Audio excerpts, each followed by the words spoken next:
복음서이고 또 가장 마지막에 쓰여진 복음서이기도 합니다.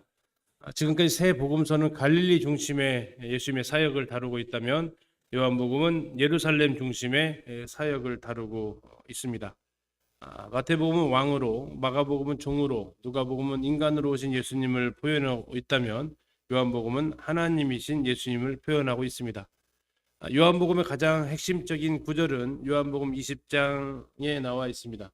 기록한 목적을 분명하게 제시하고 있어서 요한복음을 연구하기에 아주 편하게 해줍니다. 요한복음 20장 30절, 31절 잠깐 보시겠습니다. 요한복음 20장 30절입니다.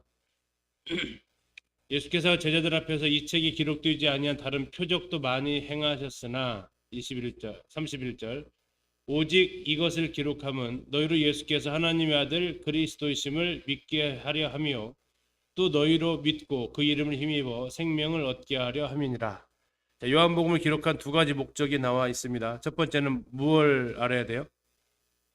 예수님께서 하나님의 아들 그리스도이시다라는 게 기록된 첫 번째 목적이라는 겁니다. 자, 거기서 앞에서 다른 표적도 많이 행하셨으나 했어요. 다시 말하면 오직 이것을 기록했다라는 것은 이 표적들만을 뽑았다라고 지금 이야기를 하는 겁니다. 요한복음에는 20장까지가 하나의 표적, 이 7개의 표적이 나와 있습니다.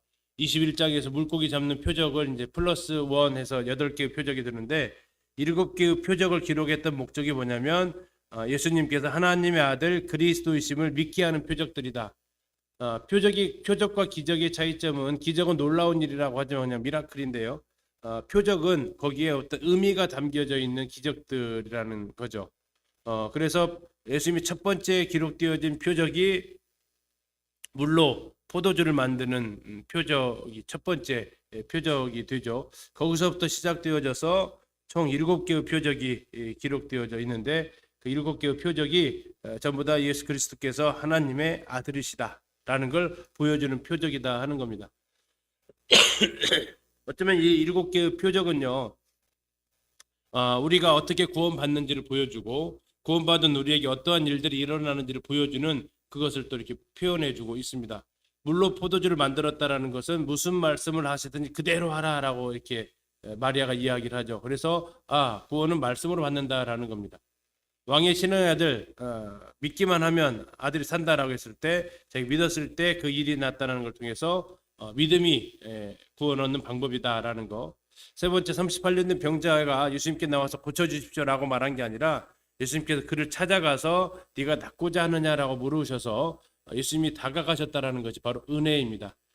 그래서 저 세 가지가 은혜와 믿음과 말씀이 우리가 구원을 얻었던 길이었죠.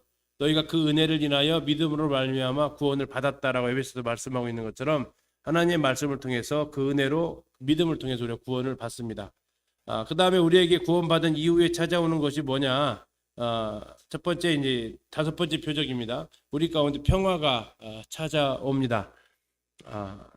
폭풍이 잔잔해지는 평화이죠. 두 번째 우리에게 빛이 찾아옵니다. 소경이 빛을 보게 되죠. 세 번째는 부활이요 생명이신 주님을 통해 우리가 영원한 생명을 가져오게 됩니다. 그러면 이 모든 걸 가능케 하신 분이 누구냐? 바로 네 번째 표적을 행하신 오병이어로 5천 명을 먹이신 이 네 번째 표적만은 마태, 마가, 누가, 요한 사복음서에 모두 기록되어져 있는 표적입니다. 그 왕이신 예수님을 통해서 우리가 이런 혜택을 고스란히 다 받게 되었다. 결국 이 7개의 표적을 통해서 예수님이 하나님의 아들이시다라는 것을 알게 하기 위한 표적이다라는 겁니다. 그래서 이 요한복음에는 7이라는 숫자가 참 많이 나와 있는데요. 이 예수님이 하나님의 아들이심을 증거했던 7명의 사람이 등장을 하고 있습니다. 요한 1장에서 침례 요한, 2장에서 안드레, 1장에서 안드레와 또 나다나엘, 4장에서 사마리아인, 5장에서 베드로, 6장에서 마르다, 7장에서 도마 이르기까지 7명이 걸쳐서 그들이 예수 그리스도를 하나님의 아들로 고백을 한다라는 거고요. 더 나아가서 예수님이 하나님의 아들을 증언하는 것 5장에서 이 5가지를 이해하는 또 말씀하시는데 침례 요한이 증언하고 있다. 내가 하는 일이 증언하고 있다. 하나님도 증언하셨다. 성경도 증언하고 있다. 너희들이 그렇게 신뢰하는 모세도 증언하고 있다. 그래서 예수 그리스도께서 계속해서 하나님의 아들이심을 보여주고자 했다라는 겁니다. 그분이 하나님의 아들이라는 걸 보여준다라는 것은 다시 말하면 구약에서 말한 흔히 말하는 여호와, 구약에서 말한 여호와가 신약에서 예수 그리스도라는 것을 보여주고 있죠. 구약에서 예수님께서 하나님께서 모세에게 자기를 나타내셨던 표현이 나는 뭐뭐이다 해서 I am, A고 Amy라고 이렇게 표현되어지는 예수님 자신이 누구다라고 정의하는 이 표현이 있습니다. 나는 스스로 있는 자다라는 표현이 구약에서 쓰여졌던 하나님 자신을 표현할 때의 그 표현 방법인데요. 이것을 예수님께서 7번에 걸쳐서 자신을 생명의 떡으로, 세상의 빛으로, 양의 문으로, 선한 목자로, 부활이요 생명으로, 길과 진리요 생명으로, 참 포도나무로 예수님 자신을 이렇게 보여주고 있어서 구약에 스스로 있는 자다라고 하셨던 그 하나님이 이 땅에 오셔서 저렇게 7가지의 모습으로 자신을 세상에 증언하고 계십니다. 그러면서 또 한 가지 나는 그다라고 얘기를 하시는 I am이라는 표현을 하시는데요.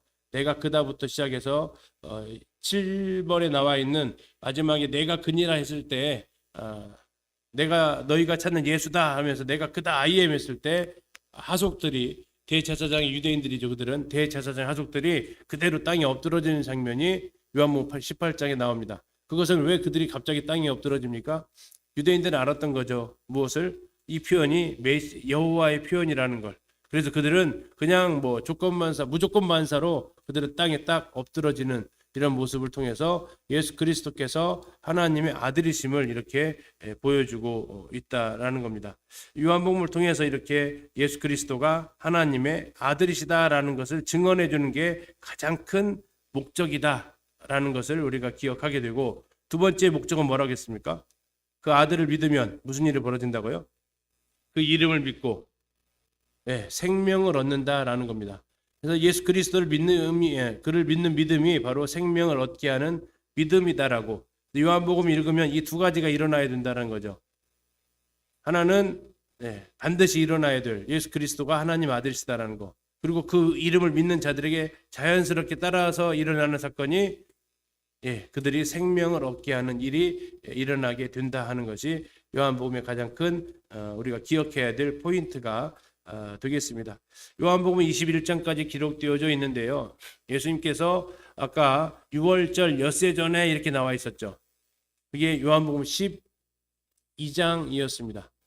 12장부터 시작해서 뒤에 21장까지가 6월절 엿새 전부터 일어나기 시작했고 6월절 후 3일 부활하셨던 그 내용까지 담겨져 있는 가장 많은 분량이 예수님의 마지막 일주일에 몰아넣었습니다. 다른 복음서보다 더 많은 분량을 예수님의 죽으심에 몰아넣었는데, 그 이유 중에 하나가 뭐냐면 당시 이 요한복음을 기록했을 당시에 영지주의라는 게 그들 가운데서 이제 문제가 제시되어지고 있었던 거죠. 영지주의가 뭐냐면 거룩한 것과 세속적인 것, 이것이 이제 구분되어진다. 그래서 하나님의 아들이 십자가에서 돌아가신 것은 하나님의 아들이 아니고 그분은 계셨다가 죽을 때 떠났다라고 이야기를 하는 거죠. 인간의 몸을 입고 올 수가 없다. 인간의 몸을 입고 온 것은 신이 아니다라는 걸 이야기하는 그런 사상이 있었습니다. 그런데 계속해서 일주일간의 기록을 통해서 아니다, 십자가에서 죽으신 그분이 하나님의 아들이시다라는 걸 오히려 더 강조하는 그런 목적을 가지고 더 이 부분에 대해서 세세하게 쓰게 됩니다. 또 이때 대다수의 사도들이 다 주님 나라에 갔던 시점이고요. 마지막 예수님의 행적을 보았던 유일한 사람 사도 요한에 의해서 예수 그리스도가 하나님의 아들이심을 이제 마지막 제자로서 그분의 살아계실 때의 본 모습을 유일하게 쓸 수 있었던 예수가 하나님의 아들이시다. 그리고 지금까지 세 권의 복음서는 갈릴리 중심이었지만 이 요한복음은 어디 중심이라고요? 예루살렘 중심으로 쓰여지게 됩니다. 예루살렘에서의 사역이 거의 대부분입니다.